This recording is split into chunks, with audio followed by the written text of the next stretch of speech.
Once you're on the trail, it's kind of like you can take a deep breath. It's like, okay, yeah. You know, for a second, you can kind of forget that you're in a race. You're just, you know, watching the dogs, looking at the scenery, and it's a pretty amazing feeling.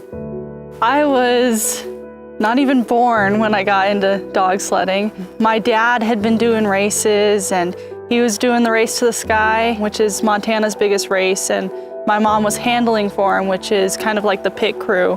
And she was pregnant with me, so that was my first race. I have vague memories of having like toys in the sled basket, and we'd go out and do it. And then when I got old enough, like 3 to 6 years old, he'd hook me up with one dog and a sled and, you know, have me go out a little ways. And I kind of built up from there, running his dogs. I started racing. I did little peewee races and kid races when I was younger, and then about 11, 12 years old, I started competing in some of the adult classes, and that was with his dogs.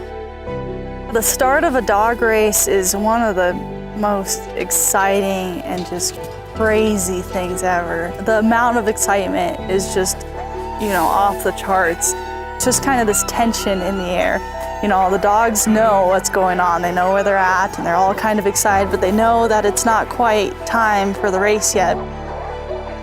As soon as, you know, you let them go, they're quiet and they just run. And you can be up in the mountains and not hear anything except for this soft kind of jingle of the lines, you know, the dogs panting, even their feet hitting the snow, you know, the runners of the sled sliding through the snow, making a soft kind of squealy noise, and the wind going through the trees, kind of like it is now. And that's one of the most amazing things.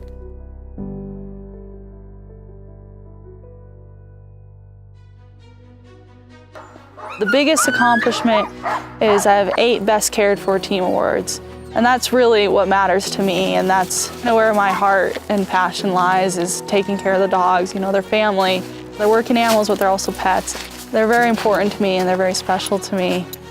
I'd rather get second place any day and have a really happy dog team than push them beyond their limit.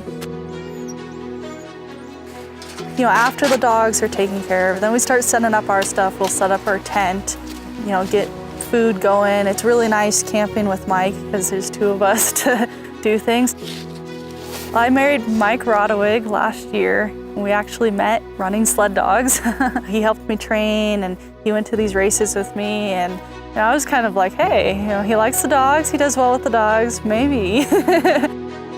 That's probably the most important thing with running dogs, is you need to trust them and they need to trust you.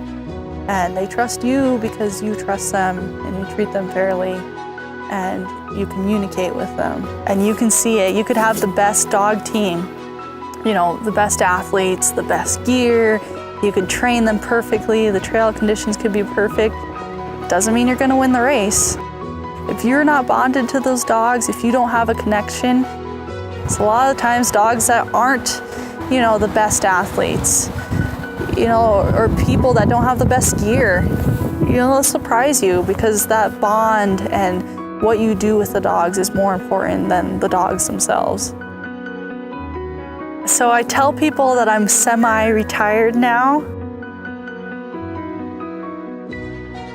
With going to college, especially, you know, being a junior now, I do not have enough time to train for the races. But I'm not done with the races. You know, when I have time, I definitely want to get back into them. I still love them. I still love the community. You know, the dog sled community are some of the greatest people in the world.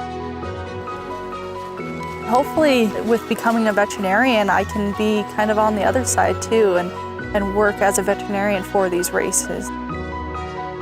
I want to be able to come back to this and enjoy it again and again and again. And you just kind of learn how to treat the animals fairly and you treat nature fairly.